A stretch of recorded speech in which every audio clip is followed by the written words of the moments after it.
is that sometimes it's so hard for white people to hear you because they think that when you're talking about racism and white supremacy that you're calling them bad people. When what we're talking about is broader systems that existed before we got here and that shape your life even when you don't want it to.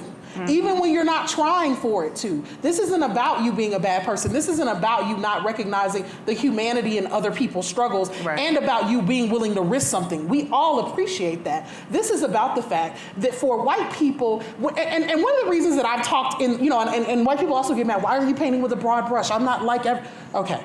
Because what the Trump election taught us is that white people in the aggregate, it's interesting that y'all want to be treated as individuals because your political behavior in the aggregate continues to shore up white dominance.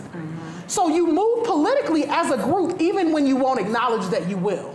But that's what the statistical picture tells us, right? And so that's harder because part of the challenge, Tarana, part of the challenge, sis, is that none of these things rise to a life and death situation. The issue is that there's literally a fundamental narrative shift. So we know that when cops get called in our communities, the more chances that black and brown people have to be exposed to the cops, the more opportunities we have to be assassinated by the police, to be executed, to be killed for no goddamn reason. For white people, they really gauge the threat, and part of the thing I'm trying to get at is a scale problem, a magnitude problem. That for white people, existential threat is a black person moved in next door, a black girl is selling bottled water, some black people are barbecuing in an area of the park that they shouldn't, and so we should call armed law enforcement officers to confront them about that.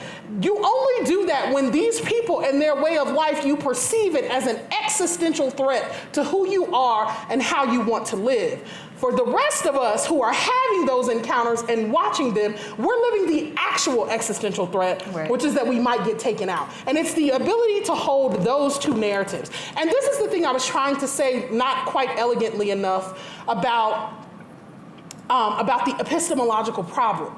I know that I'm strident, but I'm backed up by facts. Oh, sorry. That part, and so let me say it to you, and I'm not playing nice because why? Nice for what, in the words of Drake? Okay. I'm not playing nice because the thing that I'm trying to say to you is this, and this is my more succinct way that I've been learning to say it. For white people, the things you feel, you live in a world where your feelings get treated as facts. You feel threatened. Not everybody in this room, but y'all, if you aren't those white people, you know those white people. You feel like you're losing power, and so you vote in ways that treat your feeling as fact, and it ain't rooted in no facts at all. The problem for the rest of us is that our facts, things that we can verify, that the cops come into our communities, that they are rude, that they are disrespectful, that sister who talked to you crazy, that maybe she generalized against you in the wrong way, but you don't know what had happened to her in the course of her day that made her make the assumption that maybe you were a threat, or maybe you didn't see her, right? That maybe she was having a bad day because another white man, the white man she worked for, maybe he treated her terrible, right? That the facts of our existence in the Americas just get treated as feelings.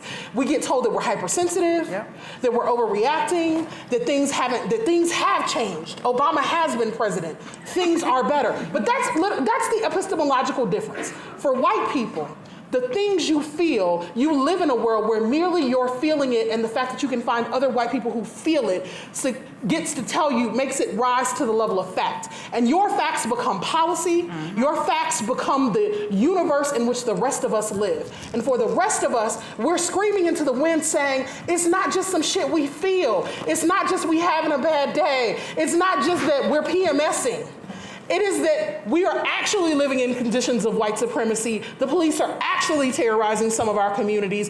Kids are actually being separated from their parents at the border. That's not just shit that we feel. Those are facts, and we spend so much time having to convince everyone that our feelings are facts that we never then get the opportunity for the facts that shape our existence to rise to the level of policy, to the level of the fight, and to the things that will help us get free.